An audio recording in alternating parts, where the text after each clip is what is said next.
민주당 김남국 의원은 지난해 1월에서 2월 가상화폐 80만여 개를 보유했던 것으로 알려지면서 논란의 중심에 섰습니다. 한때 이 코인의 가치가 60억 원에 달했을 것으로 추정된다거나 지난해 2월 말에서 3월 초 대선과 가상화폐 실명제 실시를 앞두고 가상화폐를 처분한 것으로 알려지면서 비판 여론이 일기도 했습니다. 자, 국민의힘은 김 의원이 코인을 무슨 돈으로 산 건지 밝혀라. 그리고 이런 상황에서 가상화폐 과세 유예 법안을 공동 발의한 게 이해충돌 아니냐고 지적했습니다. 또 구멍난 운동화를 신고 다니는 모습을 보여주거나 국회의원이라고 호텔에서 잔 적이 없다면서 후원을 호소한 것 등이 회자되며 논란이 확산하기도 했는데요. 자, 김 의원은 줄곧 불법은 없었다고 강조해왔죠. 어제 구체적인 설명 자료를 냈습니다. 투자금의 출처는 어딜까요? 이준엽 기자가 전해드립니다. 가상화폐 매입 자금은 2021년 LG 디스플레이 주식 9억 8,500만 원어치를 매각한 돈으로 현재는 가상화폐 9억 1,000만 원을 포함해 모두 21억 원 규모의 재산을 갖고 있다고 밝혔습니다.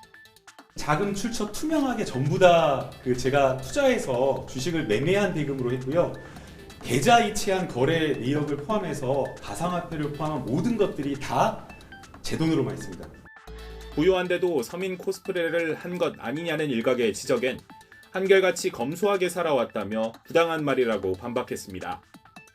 국민의힘에서도 초기에는 막 무슨 불법이 있는 것처럼 문제 제기를 했다가 갑자기 하루 이틀 사이에 태도가 바뀌어가지고 무슨 이중성, 도덕성 문제를 제기하고 있는데 터무니없는 이야기입니다.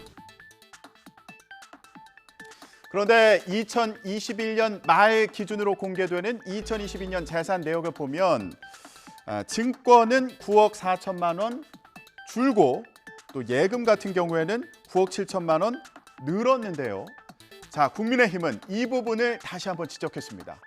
주식을 매도한 만큼 예금이 늘었는데 만약 주식 판 돈으로 코인을 샀다면 예금이 그만큼 늘어난 건 어떻게 설명하냐는 거죠. 국민의힘 장해찬 최고위원은 갑툭튀, 그러니까 갑자기 툭 튀어나온 9억 만들기 비결이 궁금하다면서 공세를 폈습니다. 자, 이에 대해 김 의원은 가상화폐 투자하는 동안에도 일부 수익금을 은행 입출금 계좌에 현금으로 예치하거나 다시 투자하기도 했다면서 의혹을 언론에 반박했습니다. 또 지난해 2월 전세 보증금을 마련하기 위해서 그 무렵 약 8억 원을 가상화폐 거래소에서 은행에 이체했다고 언론에 설명하기도 했는데요. 하지만 남은 의문점은 또 있습니다. 이준엽 기자 리포트 보고 오시죠. 가상화폐 보유액이 실제 60억 원에 달했는지, 또 당시 현금 인출을 하지 않고 다른 코인에 투자를 했는지 여부, 그리고 코인 거래로 이익을 남긴 건 없는지 등입니다. 또 2020년 국회의원 후보 시절에 비해 당선 직후 LG 디스플레이 주식이 5만 주 가까이 늘어난 배경도 궁금증으로 남습니다. 당 지도부는 김 의원이 공개한 자료로 법적인 문제는 대체로 해소된 것 아니냐는 분위기지만 국민 감정을 고려해 사안을 엄중하게 보고 자체 조사 등 후속 대처도 고려해야 하는 것 아니냐는 신중론이 제기됩니다. 문제가 있으면 그에 대해서 짚을 건 짚고 그렇게 해나가야 되는 것이기 때문에 그에 대해서 그냥 엄하게 생각하면서 하나하나 대처하겠다 이런 생각을 가지고 있습니다. 국민의힘은 또 거액의 코인을 갖고 가상화폐 과세 유예 법안 발의에 참여한 점 등을 문제 삼으면서 김 의원을 국회 윤리특별위원회에 제소했습니다. 단순한 가상화폐 소지가 아니라 그렇게 좀 불투명한 자금 출처, 그리고 또 수상한 거래 흐름, 그리고 또한 그런 신분에서 거액의 코인을 가지고 있으면서 홍준표 대구시장은 청년 정치를 내세우면서 코인 거래로 1억 천금을 꿈꾸었다면 국회의원은 그만두고 아예 돈 투기 전선에 나서는 게 옳지 않느냐며 비판했고요. 정의당도 거취를 밝히라면서 압박했습니다. 들어보시죠. 김 의원 개인이 짠돌이인지는 궁금하지도 중요하지도 않습니다.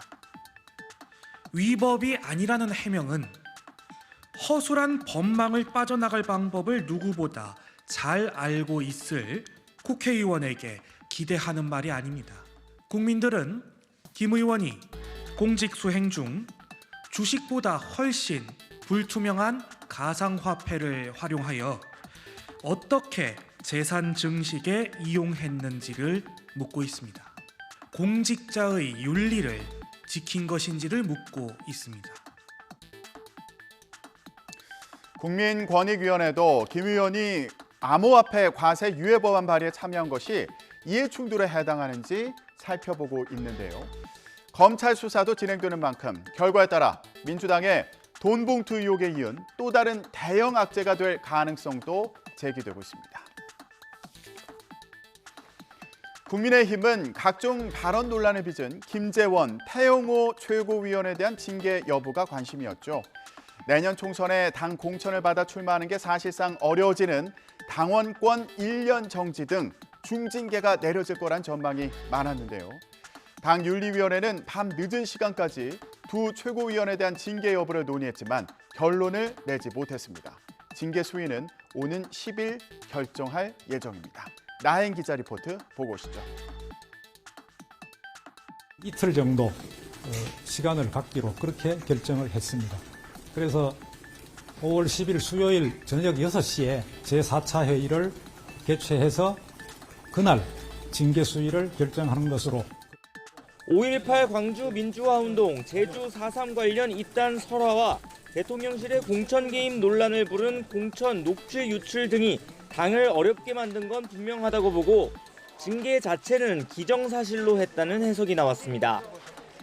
윤리위에 출석한 두 최고위원은 각자의 입장을 충실히 소명했다면서도 자진 사퇴엔 선을 그었습니다.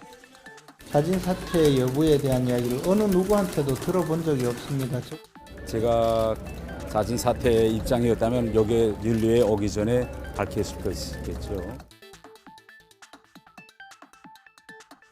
하지만 당 윤리위는 남은 시간 동안 정치적 해법이 등장한다면 징계 수위가 달라질 수 있다는 뜻도 내비쳤는데요.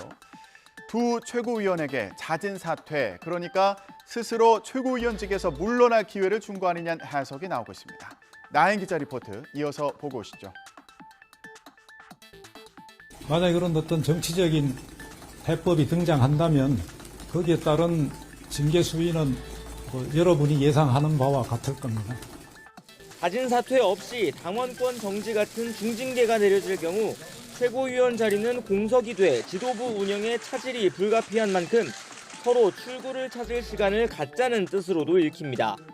한일 정상회담 직후 집권여당 최고위원의 징계 소식이 자칫 외교 성과를 묻히게 할 수 있다는 부담도 결정을 한 차례 미룬 배경으로 분석됩니다. 자진 사퇴 없이 당원권 정지 1년 등의 중징계가 나온다면 당사자들이 재심을 청구하는 등 내홍은 이어질 수 있어 보입니다. 그런 만큼 오는 10일 윤리위 결정이 관심인데요. 그 사이 당사자들의 입장에도 변화가 생길지 이 부분도 주목됩니다. 지금까지 전국 브리핑이었습니다.